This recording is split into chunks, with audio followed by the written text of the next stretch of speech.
Je veux dire merci Jean-Marc de nous avoir reçus l'année dernière pour le Critérium du Dauphiné parce que c'était vraiment une très très belle étape. Je ne doute pas que cette année pour le Tour de France, ce sera également une très belle étape parce qu'on a vu l'année dernière que c'est une étape qui creusait des écarts, qui faisait des dégâts. C'était au bout de 6 jours de course. Là dans le Tour, ça va être au bout de 3 semaines pratiquement. Hein. Donc ça va faire des écarts encore plus conséquents. Donc on est sûr d'avoir une belle étape.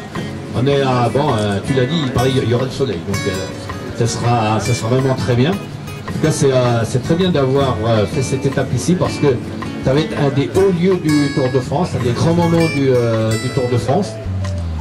C'est très bien que la ville de Saint-Gervais, le département de Haute-Savoie apprécie le cyclisme, on peut le voir. Bon, j'ai l'impression que Christian Prudhomme aussi apprécie la Haute-Savoie parce que vous avez quand même fait un beau cadeau, hein, parce que vous allez voir ce tour pendant 3 jours. Ça arrive pas souvent, à part au grand départ, mais sinon ça arrive pas souvent qu'on reste pendant 3 jours dans le même département. En tout cas, c'est une sorte de signe de reconnaissance parce que Christian aime bien les gens qui aiment bien le cyclisme, qui aiment bien le vélo, qui ne font pas une étape du Tour de France comme ça pour faire de bling-bling, mais parce qu'ils veulent offrir à leur population un événement international gratuit, il faut le répéter quand même, gratuit. Et c'est pour ça certainement que vous avez eu la chance, le bonheur d'avoir autant d'étapes cette année. Ça consiste à une reconnaissance par le département et puis par le monde du cyclisme et du cyclotourisme d'une montée remarquable, comme il y a l'école remarquable, la montée du Béthai vient d'être labellisée par le département de la Haute-Savoie, montée remarquable. Donc c'est un label, mais c'est aussi une façon de dire à tous ceux qui pratiquent le cyclotourisme eh bien qu'il y a des belles choses à faire en vélo dans notre département, il y en a plein, mais qu'il y a des choses qui sont un peu plus exceptionnelles.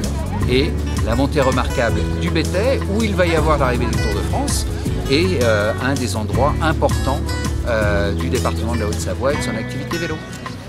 Justement, là, on la découvre, même si on l'a découvert l'année dernière à l'occasion du Critérium, finalement, c'est le monde entier qui va découvrir cette montée d'ici quelques semaines. Le 22 juillet 2016, en milieu d'après-midi, effectivement, les cyclistes vont arriver ici, à cet endroit, pour passer cette ligne jaune.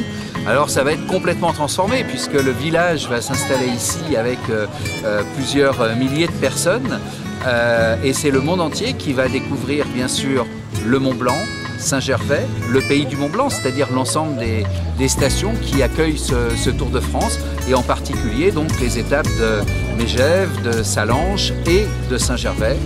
Et peut-être que c'est à Saint-Gervais que se décidera ou se confirmera le maillot jaune et le vainqueur du Tour. J'ai envie de dire une chance pour Saint-Gervais, mais aussi pour le positionnement vélo qui est en train de prendre la vallée finalement.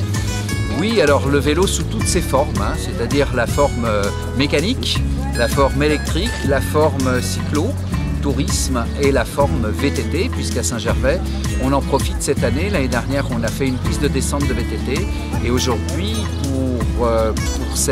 à l'occasion de ce Tour de France, on va réhabiliter 4 circuits d'enduro et on va les classer en enduro. Donc c'est quelque chose aussi qui est important, à côté d'une boucle de 23 km pour les VTT électriques.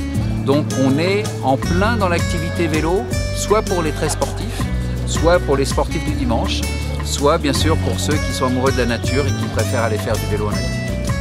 Le passage le plus dur, ouais, c'est la bifurcation du Golay, juste après qu'on ait pris l'embranchement à droite là. En gros, la 4 bornes avant la fin, il y a 300-400 mètres qui sont bien raides, ça fait un bon changement de rythme après le faux plat qui est juste avant. Donc ça tire un peu dans les cannes, il faut se remettre un peu dedans et après ça va mieux. T'as déjà fait la montée depuis Verbex? Ouais. Alors ouais. Cher?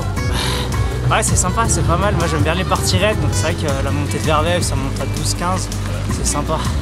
C'est sympa, je pense que là, comme c'est un petit peu différent de l'étape du Dauphiné, c'est vrai que là ils vont pas repasser par Saint-Gervais, donc il n'y a pas de descente, je pense qu'ils peuvent attaquer quasiment plus bas. Cette dernière partie, elle va être très dure pour les coureurs, parce qu'il y a du fort pourcentage. Surtout qu'avant, ils n'auront pas eu une étape toute plate. Donc ça va vraiment jouer pour le maillot jaune à 2 jours de la fin du Tour de France. Allez, on peut applaudir bien fort. Il y a une arrivée que vous allez pouvoir découvrir le 22 juillet.